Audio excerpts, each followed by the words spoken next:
All right, Okay, good to know. we are going to get started with our October book discussion. This month, we read the book Where the Crawdads Sing by Delia Owens. This was a book that was released in 2018, was a New York Times bestseller. I know I really enjoyed it, and hearing from some of the people who are joining us today, it sounds like a lot of people really enjoyed it. So have any of you read anything by Delia Owens before this book? No, I never heard of her before. This is my first book. Yeah. Mine first Okay. time with her too. Yeah. What about you, Julie? Had you read any of her books before? No, I haven't. This is the first one, so. Okay. Pat, are you with us? I'm trying. Yes, I'm here now. I was having Okay. trouble. All right, not a problem. Have you read anything by Delia Owens before this book? No, this was my first one and I really loved it. Yeah. Yeah, I think I definitely, after reading it, want to look into some more books by her. Just to give a little synopsis to anyone who might watch this later who hasn't read the book, this book does have a surprise ending, so if you plan on reading it in the future, I would suggest not watching this video, as you'll learn the surprise ending, I'm sure, through the course of our discussion. So Where the Crawdads Sing, as I said, is a 2018 novel by Delia Owens. And it is set in North Carolina, and it kind of spans several years. So it starts in 1952 and moves through the life of Kaya, whose full name is Catherine Danielle Clark. And her and her family reside in the Marsh. And she is referred to as the Marsh Girl, which kind of, I think, through the book has both negative and positive connotations at different times in the book. So for those of you who have read before, what did you think about Kaya as far as her family leaving and her ending up by herself? Did you feel like a girl of 6 would actually in real life be able to survive living like that in a marsh? Well, I was thinking maybe if she had, she was very intelligent and she paid attention to all the survival skill kind of things that it's possible. I mean, she fished and she was resourceful. And I guess I'm looking at my mother's influence as well, because my mom lived to be 95 and she lived on a farm and they were very self-sufficient. They didn't need any other, outside help. They could survive that way. So I know it's possible, but I mean, 6 is kind of young, but your survival instincts, I think, would kick in, Right. at whatever age. And if you knew how to do some of those things, you had those resources available. And the fact that she had Jumpin' and Mabel to kind of help out too, who figured out things and they helped her. And then later Tate, to read. So I think anything's possible, I guess. Right. So Denilda, you kind of were shaking your head no. Are you thinking no, you don't think that would be very realistic? I really don't think so, because even though she watched her mother cooking and baking, she kind of knew what to do, but a lot of things didn't turn out like her mother's did. Right. And for a normal 6-year-old to go ahead and to survive, because her father was a drunk, he never helped her. Right. I just can't see that even back then in the 60s that a 6-year-old could do that. Right. I think for me, it was hard to imagine what it would be like to live a life like that. I think it might be hard for the majority of us to imagine what an upbringing like that might be like. So I guess for me, it's hard to say, because what skills did she learn? Because she lived a completely different life than a lot of other 6-year-olds that we might think of. What did anyone else have any thoughts on that? Well, she learned how to cook by just trying everything and then fixing whatever she could fixed till she learned how to do things for herself. And if you're hungry, Mhm. you can do some amazing things. Yeah, Yeah. Yeah. that's very true. Is that Yeah. how, because it's been a year since I read the book. So is that how old she was when the father left? She was 6? She was Um, she was 6 or 7 when her mother left, but she Yep. was older when her father finally left.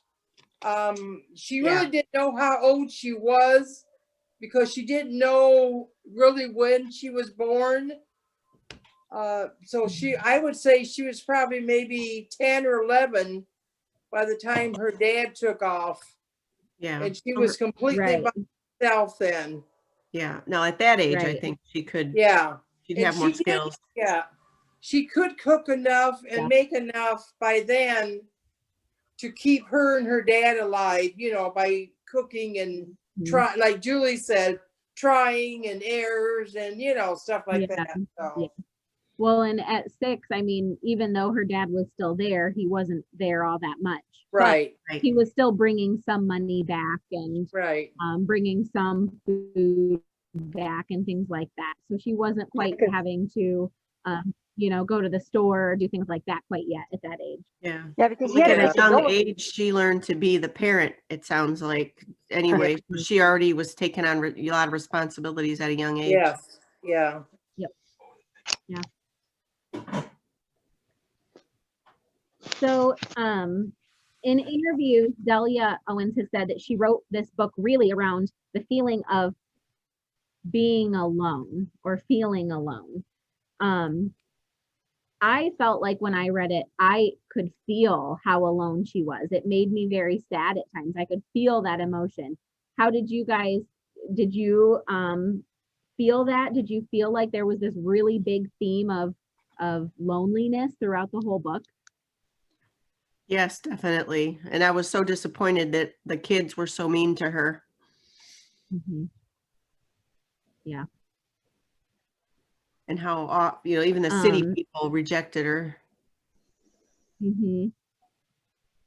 Yeah, Do I you mean, think it was just really a continuing theme through the whole book, even when she found Tate, and then when she found Chase, and then when her brother came back, there was still just she was still just completely alone for the most part. So Yeah. yeah, yeah. Yeah, I felt sorry for her because even though she had Tate learning her how to read and write, and then, like I say, her Mhm. brother came back later when he was older, she was still all alone. There was nobody there. Mhm. Sure, she had the black Mhm. man and Mabel, but she was still Mhm. alone. And I just can't Mhm. imagine being that young Mhm. and not having somebody around all the time. Yeah.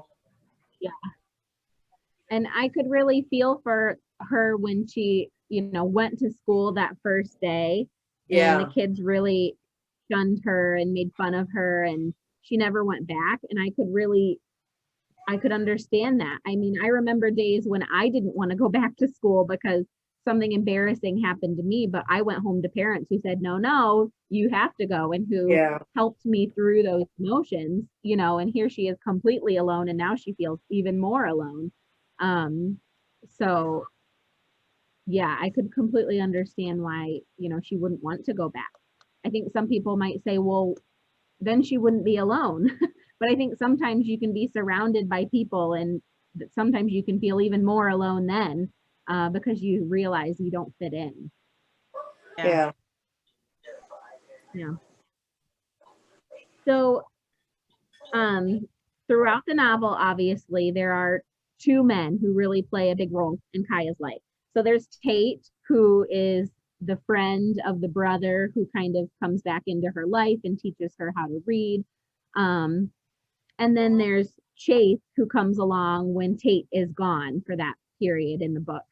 And, I thought it was interesting. Obviously, there was this feeling through the book that Chase wasn't exactly great, right? Yeah. But do you Right. feel like Chase really did love her? Or do you think that was all not real. What were your feelings on his emotions for Kaya? I'm thinking at first he kind of was using her. But then once he got to know her, I think he actually did fall in love with her. But he knew that she was the type of girl that I can't take home to mom and dad.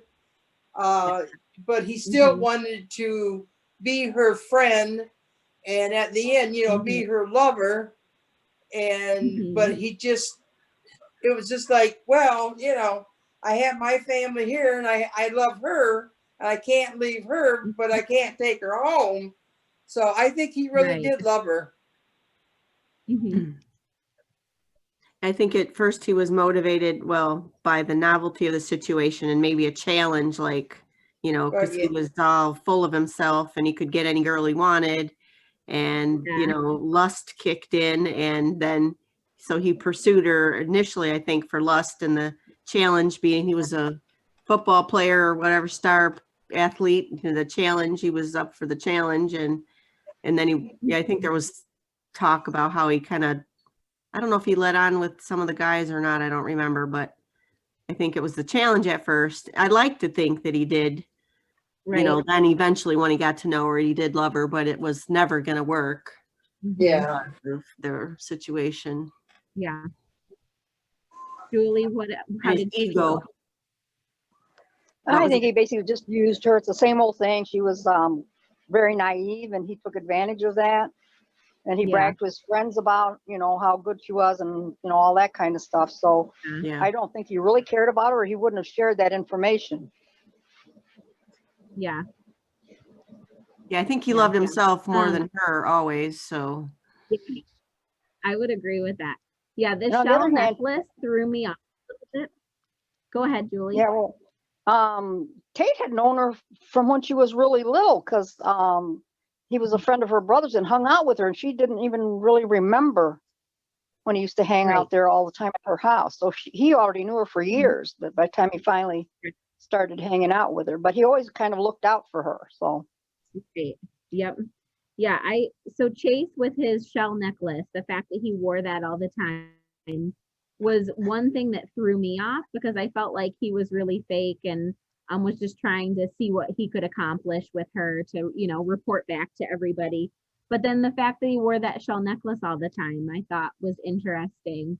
But then again, that could have also been a show, right? Like, oh, this Marsh Girl made this for me. And his trophy.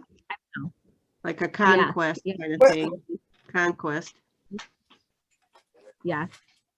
I might have been missing something, because I don't remember him bragging to his friends about her, and them, having sex and all this other stuff, because I don't remember anything else being mentioned that his friends went after her.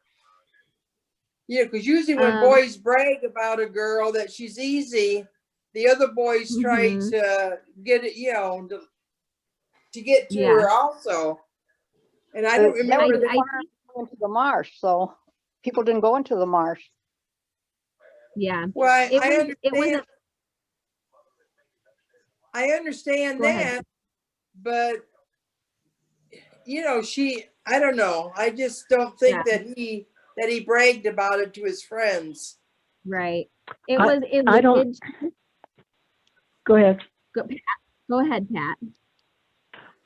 I don't think that he was with her sexually until the end of the book, so to speak, when he was beating her and that. I think that there was nothing going on. He wanted to, but I don't think it ever happened. So that's why he had nothing to brag about to his friends. But then when he did want to towards the end, and then he was beating her and she was all bruised and everything, that's when I think he was angry that she wasn't giving in. So that's when I think it happened. Yeah. Yeah. I believe it was alluded to kind of in the middle of the book. Remember, Kaya ran into Chase and his friends. She was in town. I can't remember exactly if she was going to the store, but she ran into Chase with a group of his friends. And I thought he would have completely ignored her, but he didn't. He put his, he had his arm around a different girl, but he came up to Kaya and talked with her. And his friends didn't really seem too surprised. So I think in that sense, they kind of alluded to the fact that people kind of knew what was happening. It wasn't that he necessarily went back and reported everything, but people kind of knew, oh, this is happening. And then Chase's mom knew that it was going on. Chase had told her, and she knew about the shell necklace, of course. So, yeah, she knew about the shell necklace, but I didn't think that she knew where it came from. Because I don't remember him. Not at first, though. Right, not at first, but she found out. And I can't remember if Chase told her or if she figured it out because of the rumors around town. Okay. But she did end up finding out that it was from her, because she was adamant in the trial that it was Kaya that did it, because this necklace was from her and then the necklace was gone, and all of those good things. So how did you feel about Kaya's, she learned really how to have relationships and how male and female relationships worked and things from fireflies. She would watch them and watch their light signals, and she talked once about the fireflies kind of tricking the men even, and then eating them with their signal, things like that. I found that interesting, that she was kind of learning her relationships from them. But in one way, it honestly kind of showed that nature, even though they were fireflies, those signals are kind of how we work as humans too. Did you feel that way at all with the fireflies, or did you feel like, oh my gosh, she's nuts, how is she learning relationships from this? Well, I think you can learn a lot by watching different animals. Mm-hmm. Yeah. I liked all the nature references. And you learned a little bit about nature through the book as well. And I just thought that was awesome that she was able to write a book and share. And when somebody's passionate about something, it comes across. Then I was really excited and happy for her that she was able to make those books. Right. Yeah. So Delia Owens was a zoologist, actually. So a lot of those things are factual that she wrote about. So I thought that was very interesting, just to hear the comparisons, how these things are very similar to actual human relationships, and that's how she was learning, and that's how really she learned her whole life, right? She learned so many things by just watching. from the swamp. Mm-hmm. Yeah, very interesting. Well, she was very resourceful, because she found ways of making money by taking stuff to the fishing guy, and he made her feel good by bringing her clothes and stuff. And since she wouldn't take charity, he would take and trade for something that she would bring. So it made her feel good. Mm-hmm. And so he took care of a lot of her needs that way. Right. So they alluded to Jumpin' and Mabel at one point as kind of being parental figures. And I had never really looked at it that way, because I felt like she never really spent that much time around them in order for them to be parents. But then I thought, well, she spent so much time on her own. Maybe that's as close to parental figures as she could get. I don't know. What did you think about Jumpin' and Mabel's relationship with her? Did you feel like they were parental figures? I did. Yeah. There was nobody else that cared about her like they did. And she knew that she could rely on them for help. So I felt that. Go ahead. It was like when she had her first period, she had no idea what was going on.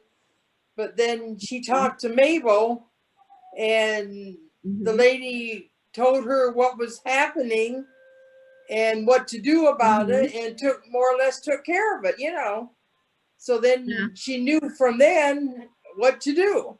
Right. So I think she looked up to them. you know. Yeah. I thought it was cute too, that Mabel kind of knew. She pulled up to the dock and she told Jumpin, you know, she didn't want to get out of the boat, and she told Jumpin, I need Mabel. And when Mabel got there, she knew exactly what was happening. Yeah.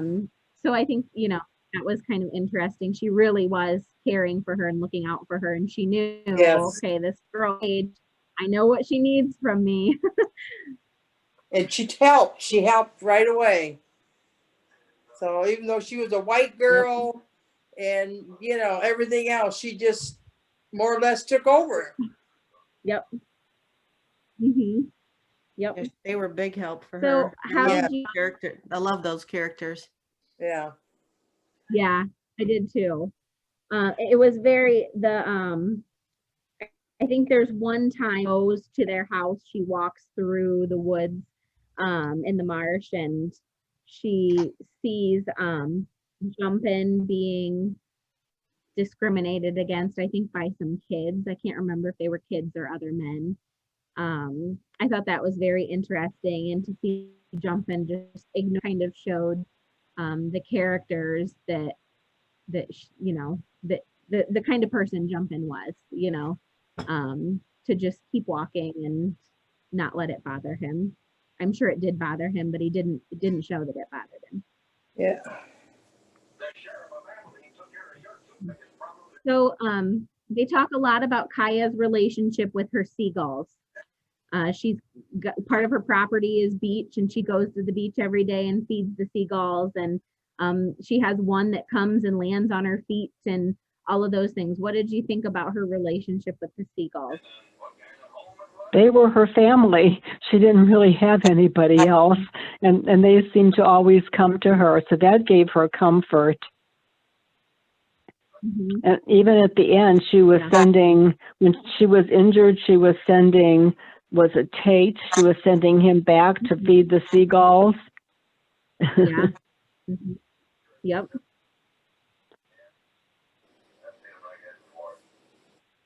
Yeah, and I believe at one point when she was in jail as well, she kept seeing birds flying around and thinking of them. I remember at first when the first part that I read where she went out to see the seagulls, I thought, ew, birds are so gross, and they poop, and their feathers, and they're stinky, and ugh. And then over time, the more I read about it, it's like I kind of fell in love with them too. I'm like, oh, they care about her, she cares about them, they're taking care of each other, you know. Whether the birds knew it or not, they were helping to take care of Kaya by providing her with companionship. Mm-hmm. Yeah. Well, she had nobody else to talk to, so she talked to the birds. I like Yeah. the cat, the jailhouse cat too. What was his name? Right. Oh yeah, the cat. I forgot about the cat. Yes. Justice or something? Was his name Justice? The name. Yeah. Yeah. Yep. That really spoke to her loneliness when, you know, she's so looking forward to having that animal. And I love the fact that the jailer would just happen to let the cat go in there. Yeah. And I think they also said that the judge even kind of, it sounded like the judge was a pretty understanding and fair judge. And they kind of alluded to the fact that he looked at the cat jumped up on her and just let it be, you know. He could have easily said, hey, that's not allowed in my court, but he just let it happen and didn't say a word. Yeah. That was nice. I like that. Yeah. Yeah. So, of course, Kaya is the Marsh Girl, and she's clearly very ostracized by her community. She's looked at as just a dirty, uneducated girl. How did you feel like it affected how she was being treated as they were going through the case?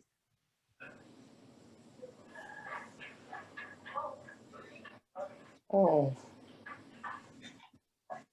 Well, it's been a while since I read it, but I was thinking that didn't somebody bring up the fact, like, if you're all good, caring Christian people, why didn't you reach out to her and try to help? Why were you so quick to judge her as opposed to try to help her? Mm-hmm.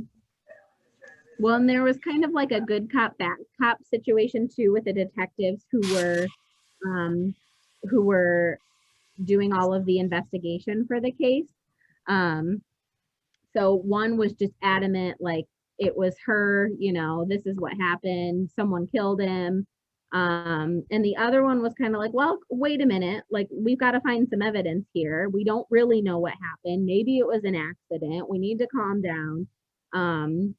So I found that interesting because I think I assumed because of the prejudice in going on in the book, I thought that she would just write it as everybody was against her and that was that. So it was interesting to me that there was this cop that was trying to do things fairly, that there was the lawyer that actually seeked her out to defend her in her case, and then of course when he read his final statement, he talked about, you know, you need to judge her as a person and not as the Marsh Girl. So I found that interesting. Mm-hmm. Did you feel like all of that was pretty believable as far as how things happen in our society now? Yeah. I did. I Yeah. just very well, when you watch the cop shows on TV, it seems like it's always, you know, there's always one good guy and then another guy that doesn't believe anything you say. And so to me, it was very real. And I still, through the whole thing, kept thinking, oh, she didn't do it. He must have been one of the guy, other, you know, his friends or somebody. But I was, you know, dumbfounded at how it came out. So I was thinking it was an accident, that he accidentally fell off. Yeah. That's For a why while. I was think anybody thinking pushed that. him. Yeah. So Yeah, I was hoping it was going to be an accident. Yeah. So Or at then least I had not to go her.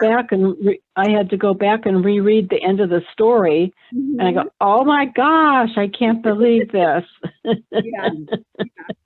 Well, So since we're discussing the ending, we might as well just get right there. So none of you suspected that she actually did it? It sounds No. like. I kind of suspected that she might have something to do it because they found no footprints or anything like that. And she seemed to know very well how to cover her tracks through the whole Yeah. story. So I Right. thought maybe But maybe they got from there. He might have accidentally fell, but I definitely thought she was in the area when he died. Okay. And with the necklace missing, I thought, why is that Mhm. the only thing that they, you know, that they keep saying is missing? But he didn't leave no footprints, nothing. And she was really good at covering her tracks because when she was hiding in the woods, they could never find her. Right. Yeah. yeah, I wasn't thinking it was her, but until they started saying the scenario of you would have had to just time the tide just right, and you would have had to do the train thing just right. And I'm thinking, well, that girl was so, you know, her a sense of detail was so acute. I thought, well, if anybody could do it, she could do it.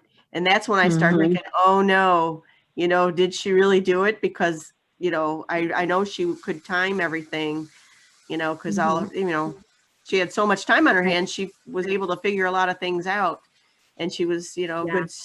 She studied things so well about the marsh. So that's when I started thinking, oh no, it could be her. But then also when she saw them questioning Tate, you know, at one point I thought, oh no, did Tate do it? I don't want him to have done it either. So yeah, but I kept hoping till the very minute that she didn't do it. Yeah, but then she must have watched the Black Widow spider or something. I had hoped all along she didn't, and I didn't think she did it at all. I agree with you, Mary. She was smart enough to do it, absolutely, and knew all about the tides. And like Julie said, she could cover her tracks easily. But I thought her anxiety with having to go to the village to meet with her, I think it was like the publishing company or the author of her books, or the publisher of her books.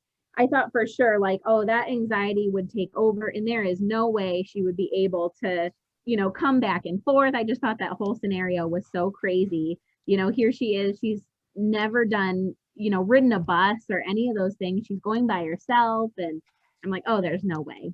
So so it sounds like we didn't see, we kind of sort of thought maybe, but she probably didn't see exactly how it all ended. What about the poems?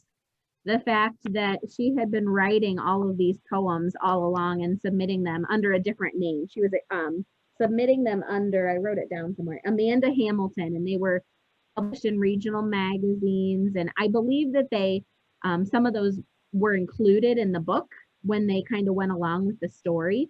But of course, they were always said to be written by Amanda Hamilton. And then Tate finds out in the end that she'd actually written all of these poems. Mm-hmm. See, I couldn't figure out that part. I mean, what? I just, I didn't think she had killed Chase, but I couldn't figure out the connections with the poems and why, all that. Yeah. Unless I was missing something. So there's obviously a lot of poetry in the book in general. Yeah. And I was trying to look back and find some of the poems before we met, and I couldn't find any. But I could have sworn that some of the poems they quoted in the book were said to be written by this Amanda Hamilton. Am I thinking of that correctly? Yeah, right on page 352, there's one. And it just says she whispered a verse by Amanda Hamilton. And then it's, then it has the little verse, but I couldn't. Okay. I mean, why she wrote that, but what did that have to do with anything else? Right. Is what I'm, wondering. Okay, so the poem that I'm trying to look back in the chapter here to see what was going on. So the poem that Danilda is referring to is let's see, it's in chapter 55, just before dark. I walked to the beach. So this must be after she got out of jail.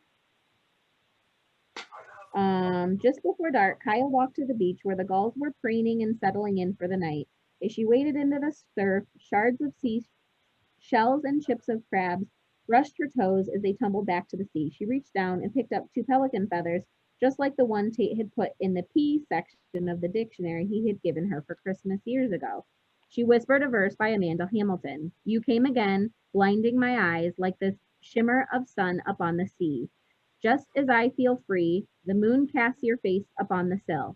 Each time I forget you, your eyes haunt my heart and it falls still. And so farewell, until the next time you come, until at last I do not see you. Anyone know what she was referring to there? See, I didn't understand that. I mean,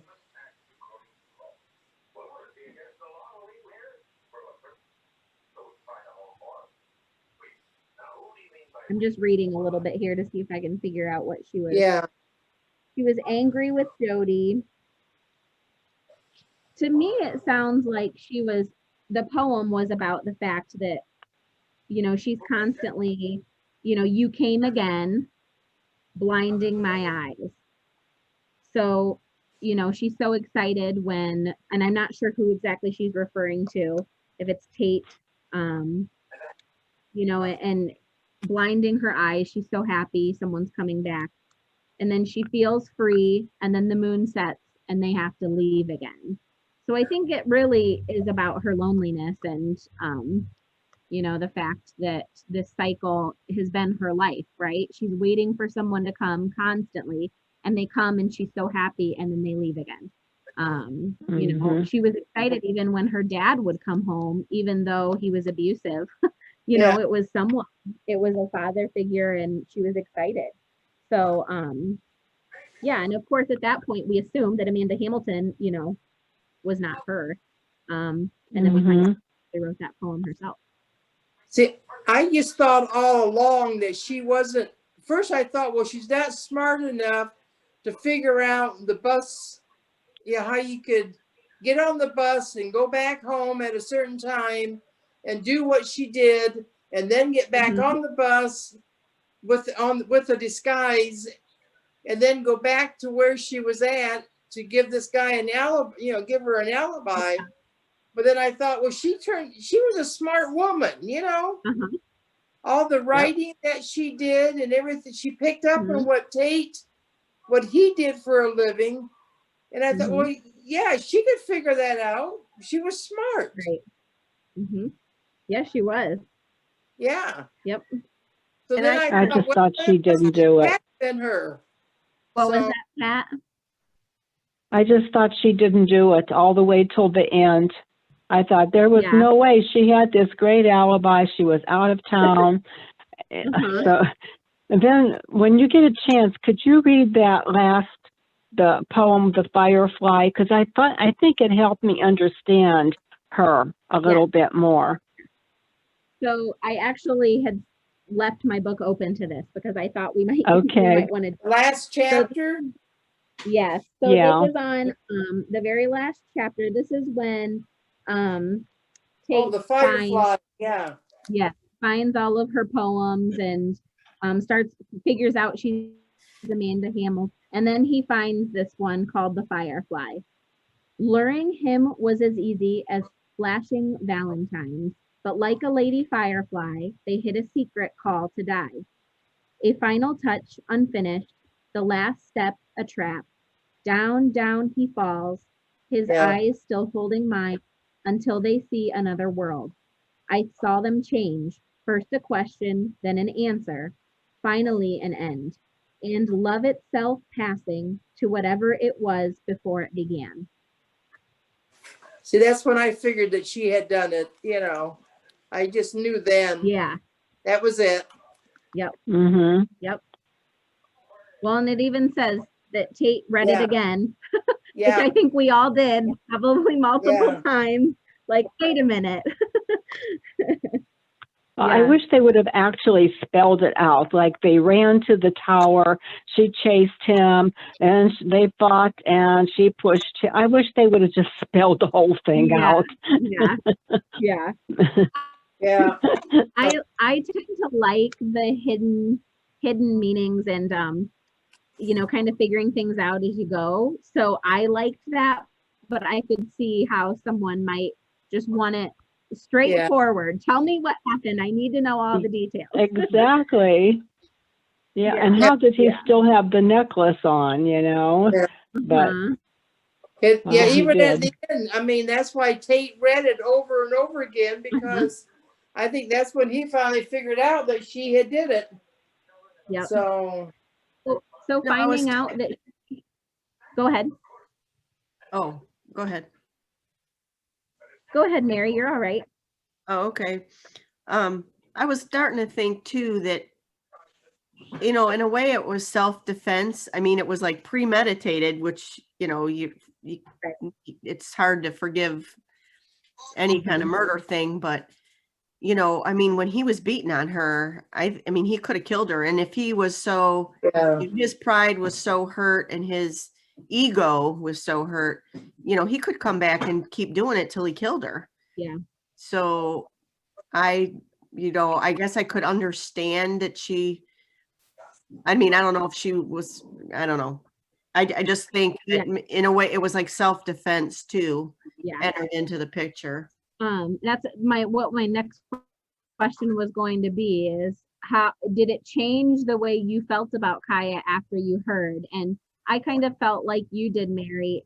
And I also think that the Firefly poem is referencing the fact that, remember, she saw the firefly light that signal of love to attract the male firefly, right? And then she eats him. And so this is something she's seen and learned in nature, that sometimes you have to do things to protect yourself, and she felt like that's what she needed to do to protect herself. She learned that in nature, said, okay, this is what I need to do. And then at the end, Tate needed to me, he needed to save her because he burned everything, and he took the necklace and he dropped it in the sand so it would disappear. Yep. So he wanted to protect her after, you know, Mhm. after all the stuff that she had done, he wanted to protect her because he loved her. Yep. Yeah. And I think he understood her. You know, he understood that had she gone to someone and said, this man tried to rape me and Yeah. he is going to continue, no one in that town was going to believe her Would- ever. They No. were always going to side No. with the boy, perfect Chase Andrews.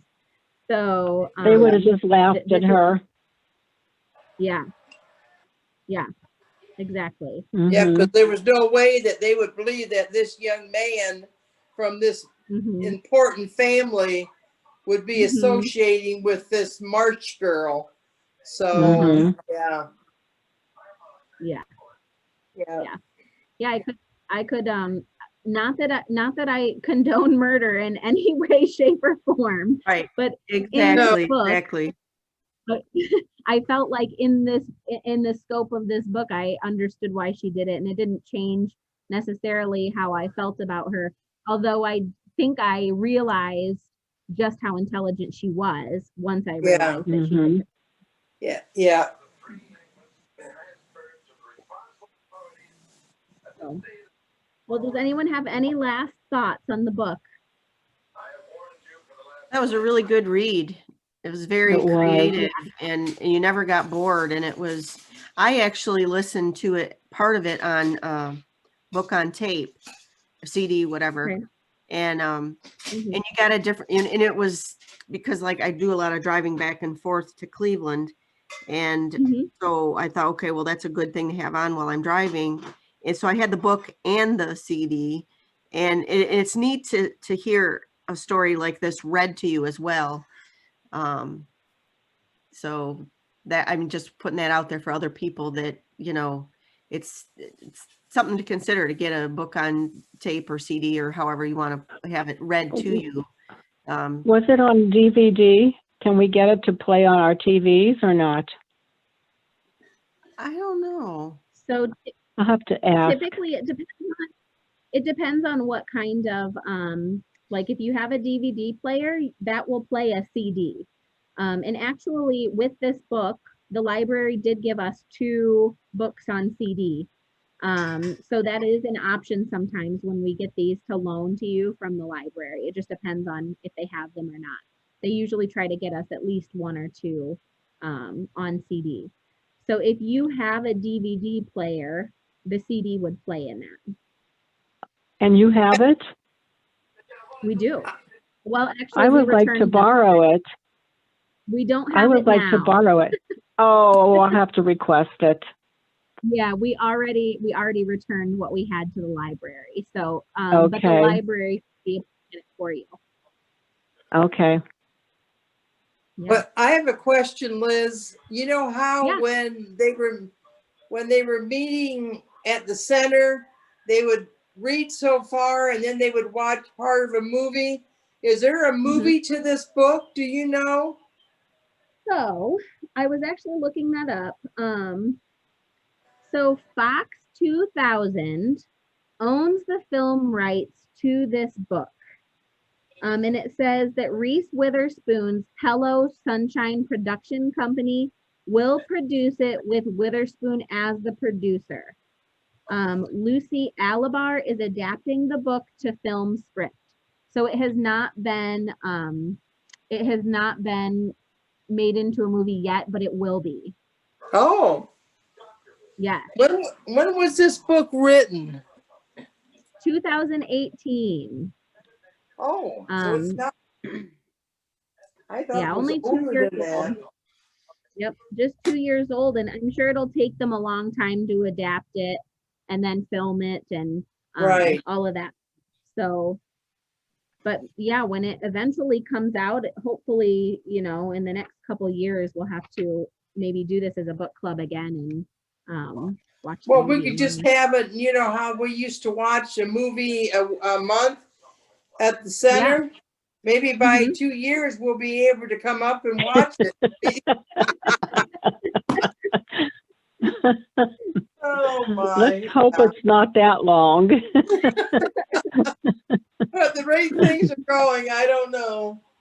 Yeah, that's true. Yeah. This reminds me a All little bit. right. Well, I'm going to wrap up the recording portion of this. So thank you all so much for joining for our book discussion of Where the Crawdads Sing.